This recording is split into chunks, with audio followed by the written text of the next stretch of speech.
Nchi ya Spain kwa takriban kama siku mbili siku tatu nyuma imejikuta inapitia katika kipindi kigumu cha kuingia kwa wahamiaji wengi, tunasema ni wahamiaji haramu, kuingia katika maeneo kama ya Ceuta na maeneo kama ya Melilla. Sehemu ya Ceuta na Melilla ni sehemu ambazo zinapatikana katika bara la Afrika actually. Lakini sehemu kama ya Ceuta maana yake inatenganishwa na nchi ya Morocco kupitia sehemu ya mfereji ambao actually ni mfereji ambao kiasili ulitengenezwa na binadamu kujaribu kutengeneza ile utofauti wa upande mmoja na upande mwingine, lakini ni miaka mingi sana nyuma. Na upande wa Melilla ni sehemu ambayo inatofautishwa na sehemu ya nchi ya Morocco, hasa kupitia sehemu kama ya uzio na vitu kama hivyo, lakini actually ni maeneo ambayo kiasili yanapatikana katika upande wa bara la Afrika. Lakini asili ya kuweza kukontroliwa na nchi ya Spain, manake kuna sababu nyingi sana za kihistoria za nyuma, kuanzia ukizingatia kwamba kuanzia kwenye mwaka 711 Spain ilitawaliwa na dola ile ya Umayyad Caliphate au khilafa ya Umayyad, ambayo actually ilikuwa ni dola ya Kiislamu ambayo ilitawala kuanzia maeneo ya bara la Middle East, upande wa Middle East kule Mashariki ya Kati, upande wa kaskazini mwa Afrika kuelekea mpaka katika maeneo ya Iberian Peninsula, maana maeneo kama ya Spain na maeneo ya Portugal. Na dola hii iliweza kutawala sehemu ya Spain na sehemu ya Portugal, hasa kupitia jeshi ambalo lilivuka katika ule mlango bahari wa Gibraltar, likiongozwa na kamanda wake alikuwa akijulikana kama Tariq ibn Ziyad, ambaye Tariq ibn Ziyad actually alikuwa ni Mwafrika kutoka katika makabila yale ya Amazigh, ambayo ni makabila yanapatikana katika nchi kama za Morocco, Libya, Egypt, kwenda mpaka katika sehemu za Mali. Maana ni jamii ya wale ambao tunasema ni Tuareg, makabila kama ya Tuareg yale ndio actually ilikuwa yanatoka katika makabila hayo, na hao ndio walikuwa wengi katika jeshi husika ambao lilikwenda kutawala au kuikamata ile sehemu ya Spain. Walitawala pale miaka kama takriban kama 800, yani kufikia mpaka kilele chao cha kuanguka kabisa, ile dola kuanguka, maana yake walitawala takriban kama miaka 800. Kwa hiyo kuanzia kwenye mwaka 711 mpaka kufikia kwenye mwaka 1400 kama na 15 ndio yale makabila ya Ulaya, Vigos na mfano wake, walianza kufanya movement ya kutaka kurudisha yale maeneo ambayo yamechukuliwa au yanatawaliwa muda mrefu na ile dola ya Umayyad, ambayo movement husika ya kuweza kurudisha yale maeneo ilikuwa inajulikana kama Reconquista, yani wanafanya reconquering, kuyarudisha yale maeneo. Ni movement ambayo ilichukua takriban kama miaka 80 na kitu, kwa sababu kilele chake ilikuwa ni mwaka 1497 ndio alifanikiwa hasa kuweza kukamata maeneo kama ya Toledo, Granada, Cordoba na mfano wake, ile miji ambayo Seville, miji inapatikana pale katika nchi ya Spain, na kukomesha movement ile ya dola ya Umayyad isije kajirudia tena. Ndio asili ya sehemu kama ya Portugal kuja kuzuia sehemu ya Ceuta ambayo baadaye kuja kuwa controlled au ilikuja kukontroliwa na nchi ya Spain, lakini vile vile Spain wakaja kukamata sehemu ya Melilla, kwa kuzingatia sehemu kama ya Ceuta ndio sehemu ambayo Tariq ibn Ziyad na jeshi lake walivukia pale, wakaenda katika sehemu ya mwinuko inayojulikana kama Jabal Tariq, Kiarabu anaita Jabal Tariq, yani kama ni kilima cha Tariq ibn Ziyad, huyo ambaye alikuwa kiongozi hapo, ambayo neno hili Jabal Tariq ndo asili ya neno Gibraltar, neno la Kiarabu ambalo limebadilika ikawa inaitwa Gibraltar, ndo asili hata huo mlango bahari wa Gibraltar. Kwa hiyo actually walikamata sehemu ya Ceuta ili kuzuia tena isije katokea movement ya namna hiyo na sehemu ya Melilla. Kwa hiyo maana yake ni maeneo ambayo Spain wameyacontrol kwa muda, wameyatawala pale kwa muda mrefu, miaka 500, miaka 500, miaka ngapi, wamekuwa wakicontrol sehemu hiyo ya Melilla na sehemu ya Ceuta. Kwa hivyo nchi ya Morocco imekuwa ikifanya juhudi mara nyingi kutaka kuchukua hayo maeneo, lakini Spain imekuwa ikizingatia kwamba maeneo hayo ni maeneo ya nchi ya Spain, na ndio maeneo ambayo inaonekana kama movement husika ilifanyika kwa kiwango kikubwa katika sehemu hizo mbili, ya Ceuta na sehemu ya Melilla. Sasa movement hii kufanyika kwake, tunaona kwamba ina vitu vingi sana nyuma. Jambo la kwanza ni hukumu ile ya mahakama, kwa sababu mahakama ya Spain ilipitisha hukumu hivi karibuni kwa tarehe 27 takriban mwezi wa 7 kwamba wahamiaji watakapokuwa wanahamia katika nchi ya Spain, ikiwa watakuwa wamevuka fence kwa kuruka au wametoboa wakaweza kupita, manake wale wanajeshi wa mpakani wanaruhusiwa kuweza kuwarudisha walikotoka wakati huo huo bila kufata procedure zote za kimahakama. Lakini watu watakapokuwa wanavuka katika upande wa bahari, ambayo inazingatiwa kwamba hakuna kizuizi cha mpaka wa moja kwa moja, maana yake kurudishwa kwao kunahitaji kufate legal procedures, zifuatwe zile taratibu za kisheria ambazo kwa nchi za Ulaya, maana yake mtu anapokuwa ameingia kama mhamiaji haramu, zikifuatwa zile procedure mpaka mwisho kuja kumrudisha, wakati mwingine zinachukua miaka na wakati mwingine anaweza akakata rufaa. Kwa ina maana kipindi cha miaka miwili, miaka mitatu, na baadaye anaweza kaja akakata rufaa. Hichi kipindi maana yake mtu anaweza akafanya movement zake pale ndani ya nchi za Ulaya na akajikuta mwisho wa siku kuna maisha, sehemu ya maisha yake yanabadilika, maana mpaka anarudishwa huenda akawa ameshasogea katika hatua moja au hatua nyingine. Na hichi ndicho kilichokuwa kimepelekea watu wengi kuvuka kupitia katika sehemu kama za bahari, kuogelea, kuingia katika sehemu kama za Ceuta na kuingia katika sehemu kama za Melilla, kwa kuzingatia kwamba sheria za nchi ya Spain hivi sasa zinawafeva wale wanaoingia kupitia katika sehemu za bahari. Na kwa kufahamu loophole hiyo, ndio maana inaonekana kwamba nchi ya Spain kwa haraka sana walijaribu kuweka kizuizi katika upande wa bahari, ili na bahari pia ibebe hukumu kama ya upande wa mipaka ya kawaida ya ardhini, kwamba mtu anapokuwa amevuka ukuta au ametoboa katika fence labda ile ya mpaka, maana yake ni kwamba anaruhusiwa kurudishwa hapo. Na hivyo basi katika bahari pia atakapokuwa amevuka katika kizuizi kilichowekwa na upande wa baharini, atabeba hukumu ile ile ambayo ya kurudishwa haraka kama ilivyo katika upande wa ardhini. Lakini ukiachilia mbali hukumu ya mahakama ambayo inaonekana kwamba imepromote sana hiyo movement ya watu kuweza kuhamia katika nchi ya Spain,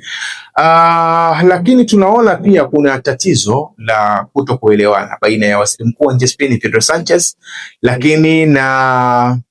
nchi ya Israel pamoja na nchi ya Marekani, kiasi ambacho inaonekana kama ni movement ambayo imetengenezwa na nchi ya Marekani ikishirikiana na nchi ya Israel ili kuhakikisha kwamba wanamwangusha waziri mkuu Pedro Sanchez, na hii kwa kuzingatia pia kwamba mwakani 2027 katika nchi ya Spain patakuwa kuna uchaguzi ambao waziri mkuu Pedro Sanchez anakusudia huenda akashiriki katika uchaguzi huo. Kwa inawezekana hii ikawa ni movement inafanyika ili ku make sure kwamba wanamwangusha. Na hili hasa au hii kutokuelewana kwao inawezekana kutokana na vitu vingi. Cha kwanza, katika upande kama wa nchi ya Israel, waziri mkuu Pedro Sanchez amekuwa akizungumza wazi kabisa kwamba kilichokuwa kinafanywa na Israel kushambulia katika nchi ya Gaza, katika upande wa Gaza, maana yake ni mauaji ya kimbari. Hiyo ilikuwa anazungumza open kabisa. Lakini akaenda mbali zaidi, ikiwemo kurudisha yule balozi wa nchi ya Spain katika nchi ya Israel. Lakini vile vile akawa na kampeni, amekuwa na kampeni muda mrefu katika nchi za Ulaya kwamba haifai kuiuzia silaha nchi ya Israel. Lakini vile vile katika mashindano kadhaa katika nchi za Ulaya amekuwa akipropagate kwamba au akipiga kampeni ile kwamba nchi ya Israel isiweze kushiriki katika mashindano ya namna yote. Kwa hiyo amekuwa akifanya movement nyingi, au serikali yake imekuwa ikifanya movement nyingi, movement ambazo zinaonekana kwamba zinaungana na Wapalestine na zimekuwa zikipinga harakati za nchi ya Israel dhidi ya Wapalestine, kiasi ambacho wamekuwa wakizungumza wazi kabisa viongozi wa nchi ya Israel, akiwemo hata yule mtoto wa waziri mkuu Netanyahu, kwamba ikiwa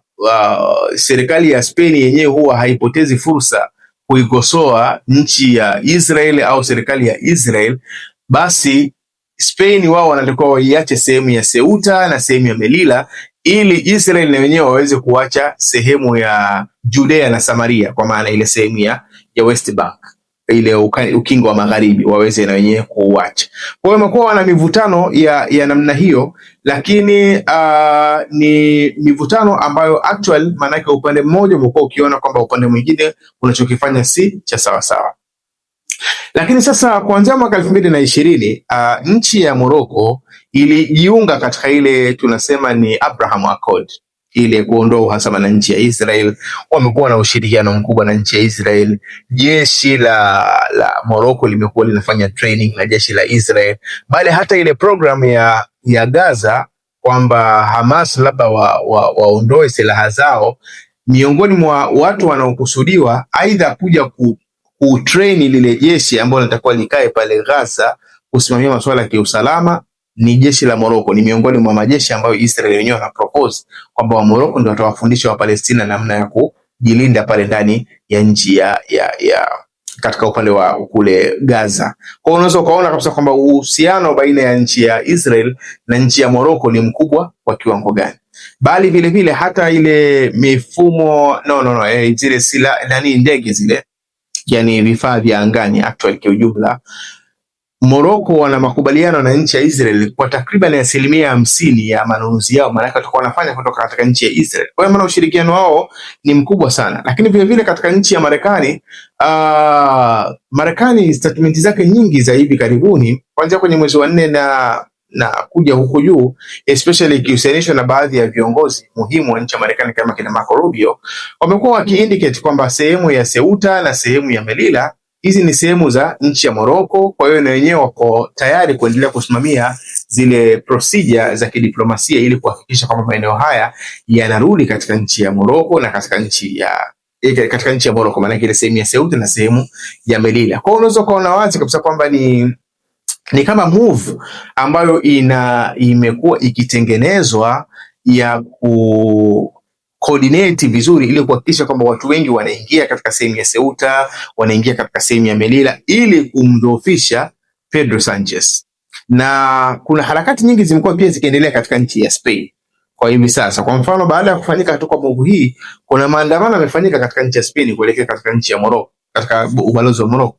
Lakini kuelekea kwa katika ubalozi wa Morocco, shutuma zimekuwa za wazi kwamba serikali ya Waziri Mkuu Pedro Sanchez imeshindwa kusimamia mipaka ya nchi ya Spain. Maana yake kilichokuwa kinategemewa ni kwamba maandamano yakifika katika ubalozi wa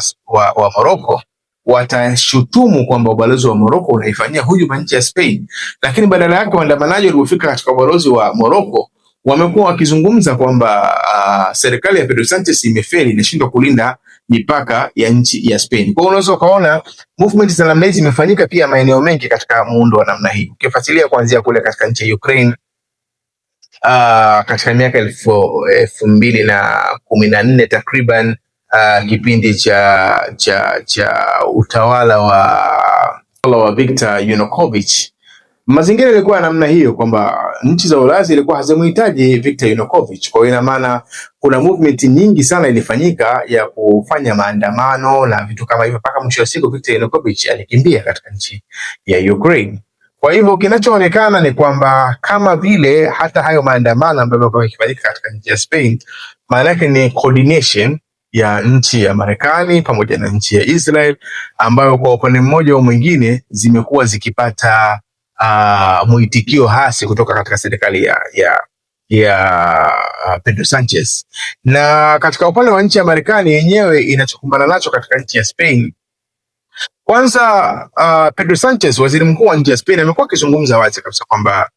miaka ya nyuma Marekani ilifanikiwa kuziingiza nchi za Ulaya katika migogoro kama ya Morocco, migogoro kama ya Iraq na mfano wake, lakini kwa hivi sasa hawezi kukubali kuingia kichwa katika migogoro hiyo husika. Amekuwa akizungumza wazi Pedro Sanchez kwamba wenyewe hawataingia katika migogoro ya nchi ya Marekani kwa hivi sasa. Hilo ni jambo la kwanza. Lakini vile vile hata baadhi ya kama zile bandari zake kutumika labda na jeshi la Marekani labda kuja kutia nanga pale, ikiwa meli zake zimebeba silaha ambazo zinaelekea katika nchi kama ya Israel, waziri mkuu Pedro Sanchez amekuwa anakataa. Lakini vile vile kutumia baadhi ya base zile za anga kama ile Moroni Air Base, amekuwa anakataa kabisa kwamba ndege za Marekani haziwezi kutua pale hali kwa sababu silaha zinaenda katika nchi ya Israel. Kwa hiyo msimamo wa Pedro Sanchez umekuwa ni msimamo ambao uko hasi